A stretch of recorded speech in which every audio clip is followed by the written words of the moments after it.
Tinapay mula sa langit. A daily morning devotion with CRC family.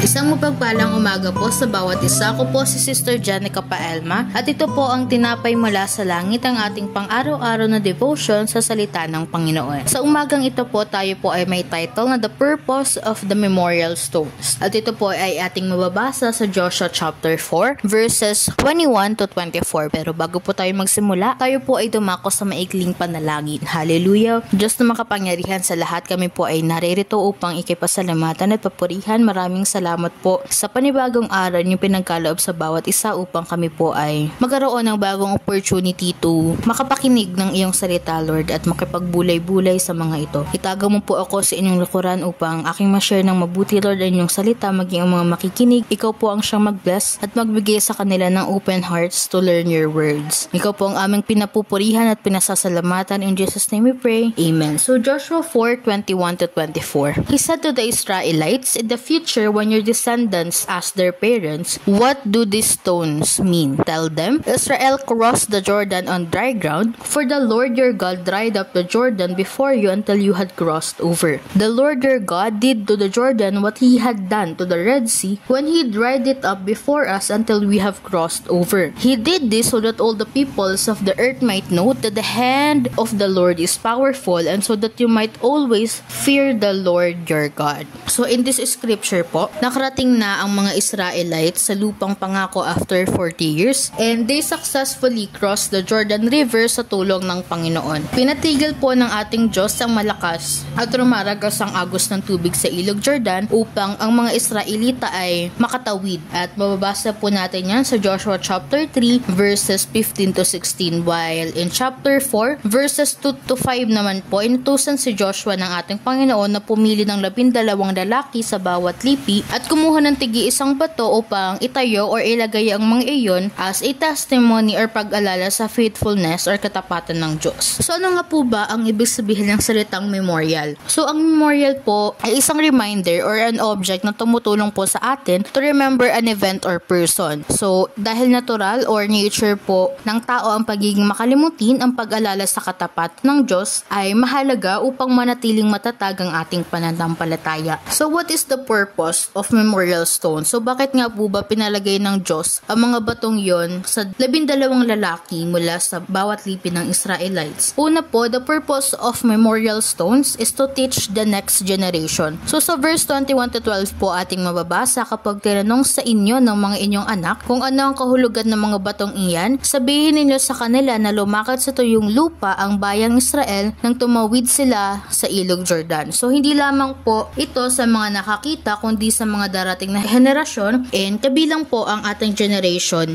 na dapat matuto or malaman yung kapangyarihan at miracle na nagawa ng Panginoon noon. So ang mga alaala po ay isang way or kasangkapan sa pagtuturo upang maipasa or maikwento ang mga karanasan ng pananampalataya at pagliligtas ng Diyos. Secondly naman po, the stones reminds us of God's power. Verse 23 says po, "Sabihin din ninyo na pinatuyo ni Yahweh ang tubig ng Jordan habang kayo'y tumatawid." So ang mga batong iyon po ay isang patotoo or living testimony ng kapangyarihan ng Diyos upang hindi po makalimutan ng mga tao ang kanyang mga miracle na patuloy pong nangyayari noon hanggang ngayon. Katlo naman po, memorial stones declares of God's glory to the world. So verse 24 says po, "Sa ganitong paraan, kikilalanin ng lahat ng tao sa mundo ang kapangyarihan ni Yahweh." So yung 12 na bato na yun ay hindi lang para po sa Israel, kung hindi bilang patotoo or testimony sa buong mundo na ang ating Diyos ay buhay na tunay na makapangyarihan. Ika-4 po, the memorial stones strengthens our reverence and trust in God. Verse 24 says, "Upang matakot or maparangalan kayo sa Kanya sa habang panahon." So ang word na takot po dito ay hindi nangangahulugan na matakot tayo sa Panginoon in a negative way but in a positive way, dahil ito po ay nangangahulugan ng paggalang, paghanga at malalim na respeto sa ating Panginoon. So kapag inalala natin ang ginawa ng Diyos mula noon hanggang ngayon, ito ay nagpapalakas ng ating pagsamba, pagsunod at tiwala sa Kanya.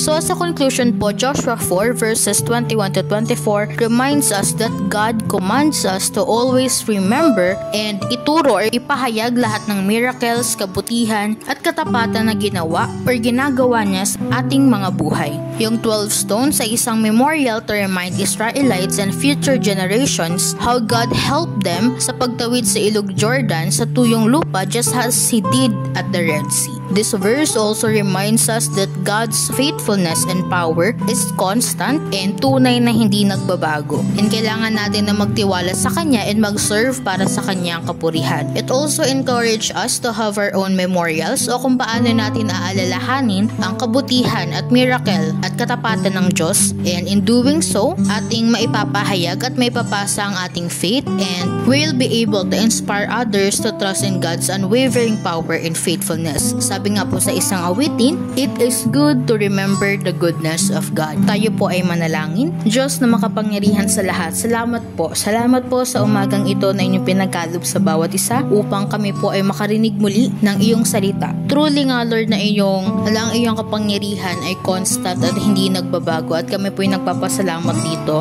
sa bagay na iyon Lord. Kami po ay humahanga sa iyong katapatan. Truly you are our God that is faithful. We glorify your name Lord and we thank you for everything. And this is our prayer in Jesus' name we pray. Amen.